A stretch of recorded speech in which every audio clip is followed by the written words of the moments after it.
여러분 안녕하세요. 인물탐 굿TV와 함께 해주셔서 감사합니다. 이번 시간에는 유리왕에 대해서 알려드리도록 하겠습니다. 고구려. 우리 역사상 가장 광대했던 영토를 호령했던 제국. 우리는 그 시작을 주몽이라는 위대한 영웅으로 기억합니다. 작은 부족 국가가 대제국의 기틀을 다지기까지 그 격동의 중심에는 아버지의 그림자 속에서 태어나 칼과 눈물로 나라를 지켜야 했던 또 한 명의 군주가 있었습니다. 오늘은 건국의 아버지 뒤에 가려졌던 비운의 왕자이자 고구려의 진정한 초석을 다진 군주 유리왕의 삶을 따라가 보겠습니다. 채널 고정하시고 끝까지 함께 해주세요. 고구려의 역사는 건국시조 주몽의 신화로 시작되지만 그 거대한 서사를 현실의 왕국으로 뿌리내리게 한 인물은 그의 아들 유리왕입니다. 그는 아버지의 부재 속에서 태어나 극적인 귀환을 통해 왕위를 계승하고 신생국가 고구려가 겪어야 했던 내후외환의 경랑을 온몸으로 맞서 싸운 군주였습니다. 그의 삶은 부러진 칼 조각으로 상징되는 운명적인 여정과 꾀꼬리를 보며 읊조린 애달픈 노래로 대표되는 인간적인 고뇌가 교차하는 한편의 대서사시와 같습니다. 유리왕의 이야기는 그의 아버지 주몽이 동부여를 떠나 고구려를 건국한 후 홀로 남겨진 어머니 예시 부인의 품에서 시작됩니다. 동부여에서 태어난 유리는 아버지가 누구인지 모른 채 성장했습니다. 어린 시절 그는 길거리에서 놀다가 실수로 물동이를 깨뜨렸는데 물동이의 주인이 아비 없는 아이라 하는 짓이 미련하다고 꾸짖자 큰 충격과 부끄러움을 느끼고 집으로 돌아왔습니다. 울며 아버지의 존재를 묻는 아들에게 예시 부인은 마침내 진실을 털어놓습니다. 너의 아버지는 평범한 사람이 아니다. 남쪽으로 가 나라를 세우고 왕이 되셨다. 그녀는 주몽이 부여를 떠나기 전 남긴 약속을 유리에게 전했습니다. 그것은 훗날 아들이 찾아올 때를 대비한 신표에 관한 수수께끼였습니다. 7모가 난 돌이 소나무 아래에 증표를 숨겨두었으니 그것을 찾아 나에게 오너라. 그날부터 유리는 아버지가 남긴 증표를 찾아 온 산과 들을 헤맸지만 허사였습니다. 시리에 빠져있던 어느 날 그는 집 마루에 앉아있다가 지붕을 받치고 있는 추춧돌을 보게 되었습니다. 소나무 기둥 아래 놓인 추춧돌은 7모가 나 있었습니다. 유리가 기둥 밑을 파헤치자 그곳에서 녹슨 부러진 칼 반쪽이 나왔습니다. 유리는 마침내 아버지의 증표를 품에 안고 어머니와 함께 머나먼 길을 떠나 고구려의 졸본성으로 향했습니다. 마침내 아버지 주몽과 대면한 유리는 품속에 칼 조각을 내밀었습니다. 주몽이 간직하고 있던 나머지 칼 조각과 유리가 가져온 조각을 맞추자 하나의 완벽한 칼이 되었습니다.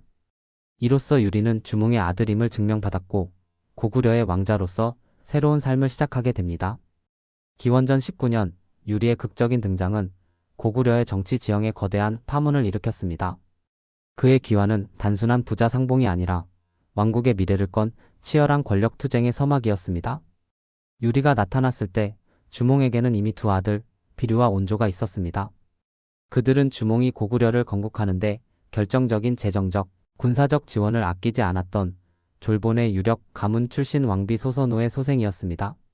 소선호와 그녀의 아들들은 고구려 건국의 핵심 세력이자 차기 왕위 계승자로 여겨지고 있었습니다. 이런 상황에서 주몽의 첫째 부인 예시에게서 태어난 맏아들 유리가 나타나자 왕위 계승 구도는 근본부터 흔들렸습니다. 혈통과 장자 계승 원칙을 중시했던 고대 사회에서 유리의 존재는 비류와 온조의 입지를 심각하게 위협했습니다. 결국 주몽은 고구려의 미래를 자신의 친아들인 유리에게 맡기기로 결심하고 그를 태자로 책봉했습니다. 태자 책봉으로 인해 자신들의 미래가 불투명해졌다고 판단한 비류와 온조는 중대한 결단을 내립니다. 그들은 어머니 소선호와 자신들을 따르는 유민 세력을 이끌고 고구려를 떠나 남쪽으로 향했습니다. 이들의 남하는 단순한 이주가 아니라 새로운 나라를 세우기 위한 장대한 여정의 시작이었습니다. 이들이 남쪽 한강 유역의 터를 잡고 세운 나라가 바로 백제입니다. 이처럼 유리왕의 태자 책봉은 결과적으로 고구려 건국 공신 세력의 이탈과 훗날 삼국시대의 한 축을 담당할 경쟁 국가의 탄생을 촉발한 계기가 되었습니다. 이는 고구려 초기 역사가 단선적인 발전이 아닌 복잡한 정치적 갈등과 분열의 과정을 통해 전개되었음을 보여주는 상징적인 사건입니다. 왕위에 오른 유리왕은 아버지 주몽이 세운 나라의 기틀을 다지고 영토를 확장하는 데 전력을 다했습니다. 그의 치세는 주변 세력과의 끊임없는 전쟁과 외교적 갈등으로 점철되었지만 이를 통해 고구려는 동북아시아의 신흥 강국으로 자리매김할 수 있었습니다. 유리왕의 가장 중요한 업적 중 하나는 수도를 졸본에서 국내성으로 옮긴 것입니다. 졸본은 산세가 험준하여 방어에는 유리했지만 평야가 좁아 국가의 팽창에는 한계가 있었습니다. 제사에 쓸 돼지가 달아나 국내 위나암에서 발견되었는데 그 땅이 비옥하고 외적의 침입을 피할 수 있는 길지라는 보고를 받은 유리왕은 서기 3년 천도를 단행했습니다.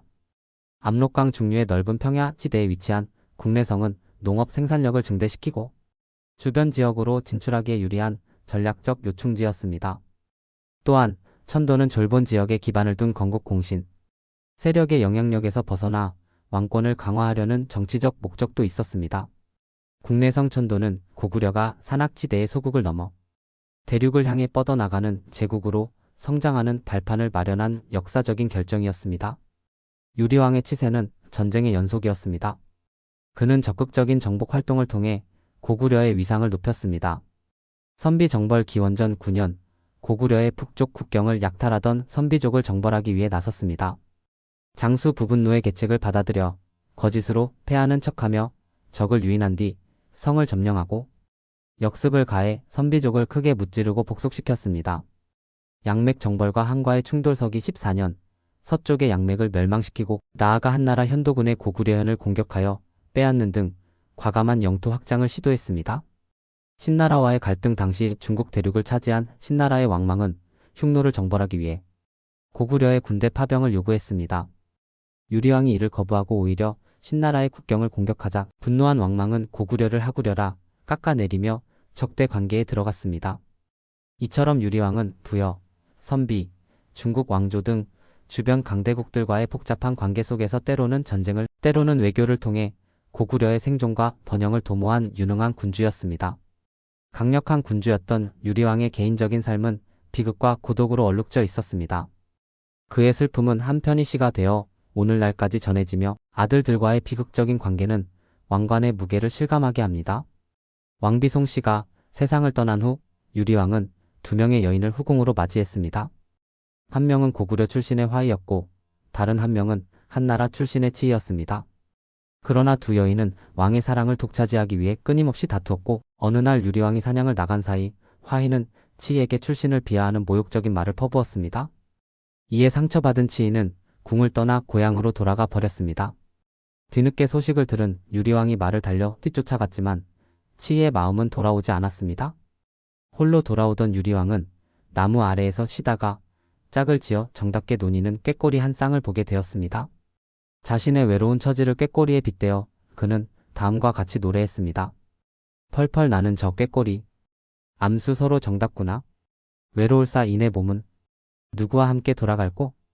이 노래 황족가는 한국 역사상 가장 오래된 개인 서정시로 평가받으며 두 후궁의 다툼을 해결하지 못한 왕의 인간적인 고뇌와 외로움을 절절하게 담고 있습니다.